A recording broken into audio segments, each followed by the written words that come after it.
L'Éternel, le maître de l'œuvre. Dans une petite salle de réunion, 3 amis chrétiens échangent autour d'une table ronde. Les Bibles sont ouvertes, les visages reflètent à la fois la passion et la réflexion. Un parfum de café flotte dans l'air. La discussion s'anime autour d'un sujet profond. Dieu agit toujours, même à travers ceux qu'on ne s'attend pas à voir entre ses mains.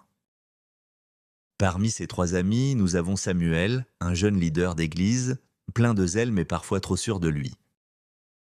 Élodie, une jeune femme posée et réfléchie, passionnée par les Écritures.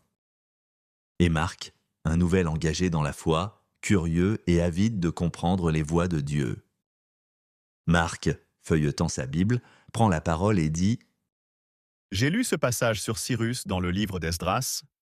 C'est fou quand même. Dieu a choisi un roi païen pour reconstruire son temple. Pourquoi ne pas avoir utilisé un Israélite ?» Élodie, souriant doucement, répond « Parce que Dieu est libre, Marc. Il est le maître de l'œuvre. Il n'est limité ni par les nations, ni par les religions, ni par nos critères humains. Quand Israël a désobéi, Dieu s'est servi de Babylone pour corriger son peuple, mais ensuite il a utilisé Cyrus pour le restaurer. » Samuel, pensif, la main sur sa Bible, ajoute « C'est vrai. On oublie souvent que Dieu ne dépend pas de nous. Il nous confie des missions, mais s'il le veut, il peut les accomplir par d'autres. Regarde Saul devenu Paul, un persécuteur transformé en apôtre. Quelle preuve de souveraineté !» Marc, cherchant à mieux comprendre, questionne. Donc, si je comprends bien, Dieu peut même utiliser quelqu'un qui ne croit pas pour accomplir sa volonté. Élodie, avec assurance, répond Exactement. Dieu peut passer par qui il veut quand il veut. Le plus important n'est pas qui il choisit, mais ce qu'il accomplit.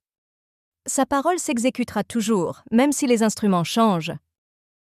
Samuel, avec humilité, ajoute « Cela me rappelle que si Dieu m'a confié une tâche dans l'Église, ce n'est pas parce que je suis meilleur que les autres.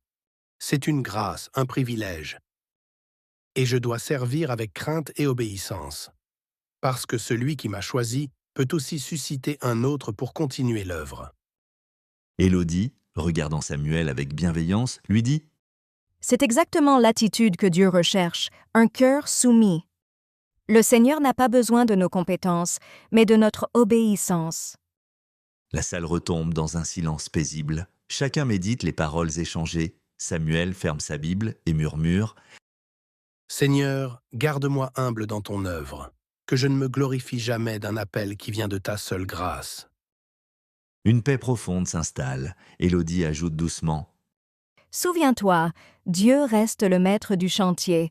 Nous ne sommes que des ouvriers temporaires dans sa grande construction. » Dans cette atmosphère, chacun des 3 amis comprend que Dieu n'a pas besoin de notre perfection pour agir. Il cherche des cœurs disponibles.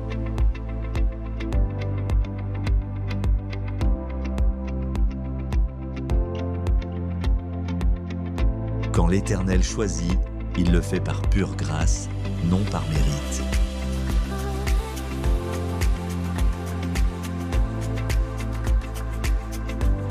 Reste fidèle, reste humble, car l'œuvre appartient à l'Éternel, le seul et unique maître du plan divin.